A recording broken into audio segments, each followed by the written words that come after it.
Hello everyone. It has been a good while since I've done one of these, hasn't it? Oops. I do have excuses that I could give you, but I won't give you them, because they're stupid. In fact, why not turn this awkwardness into a video? Yeah, let's do it. Hello everyone, my name is James and you are watching James of Many Names. Since it has been a while and I really should get back to the swing of making videos, I've decided that I'm going to talk about something that is near and dear to many creative people's hearts.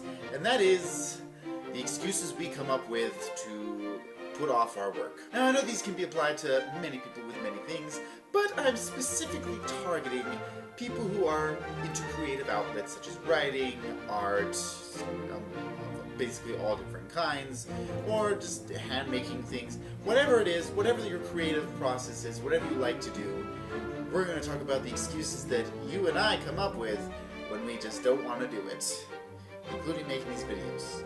So let's get into that. Number one, I have no time. No, like, seriously, I have no time. You don't know my life. It's really busy. Oh, I'm sure it's really busy. It's just, I don't believe you. How dare you? My schedule, blah, blah, blah, blah, blah, blah, blah, schedule goes on. My point is this.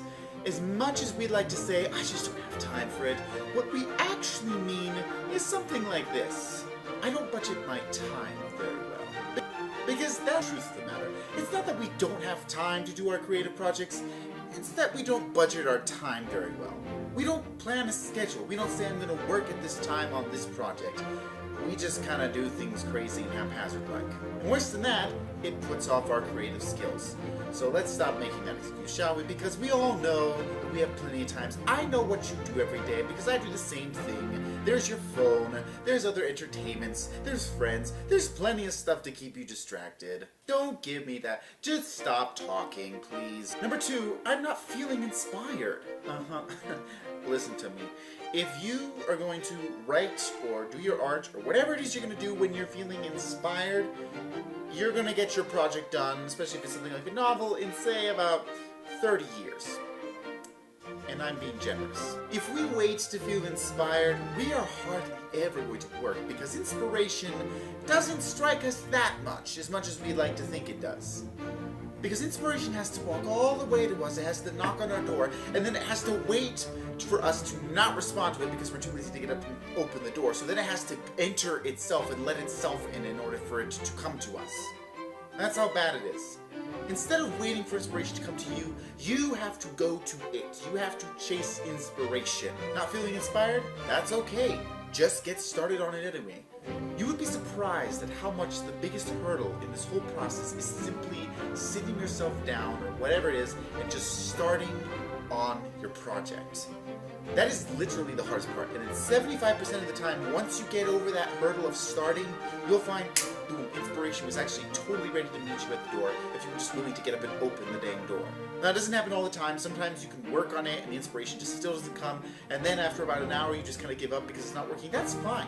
But like I said, 75% of the time, it's there. You just gotta go for it yourself and make that jump. Number three, I'm just too tired to do it. And I get it. At the end of the day, when you finished your job or work or whatever it is that you just did at the end of the day, you're just not feeling it. You're just really tired. You just want to sit back, relax, and then do something enjoyable. Who says your creative thing isn't enjoyable? You'll find it enjoyable once you get started. More than that, I understand.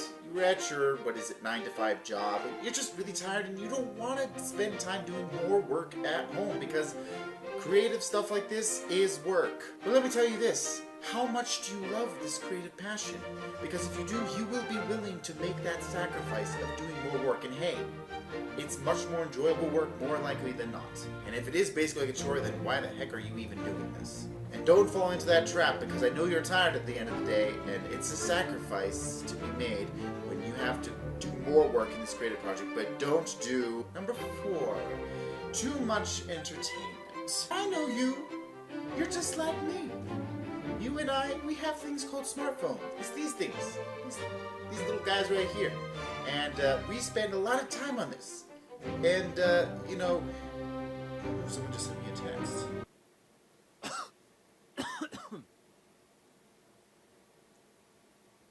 my point is proven. But isn't that just it? If it's not someone texting us and us talking to our friends, it's social media. If it's not social media, it's YouTube and videos. If it's not YouTube, it's Netflix. If it's not Netflix, it's any other of the streaming channels. If it's not those, it's TV, it's movies, it's video games, it's going outside even, something somewhat healthy. It's plenty of other things that keep us distracted. We live in a world that is filled with so much entertainment that it is so easy to come home from your job and just sit back and say, I'm just gonna have fun and enjoy myself and not do any more work. You will never get anything done then, and your creative project will never see the light of day. These are the end distractions, and of course, like I said, sacrifices must be made if you want this creative project to actually come to fruition. And number 5, I have more important things to do. This one perhaps I sympathize with the most, because like everyone else, we have something important going on in our lives. If we're in school, we have homework to do, we have tests to study for, we have papers to write. If we're at work, I'm sure we have schedules to plan, things to do, prepare at home. There's just a lot of other stuff that we have to do in our lives. That's not even including having a normal social life and hanging out with your boyfriend, girlfriend, or your wife, or your kids, or whatever. That's not even including those things. Or your friends, your poor friends are like, where you been? I'm like, I don't know.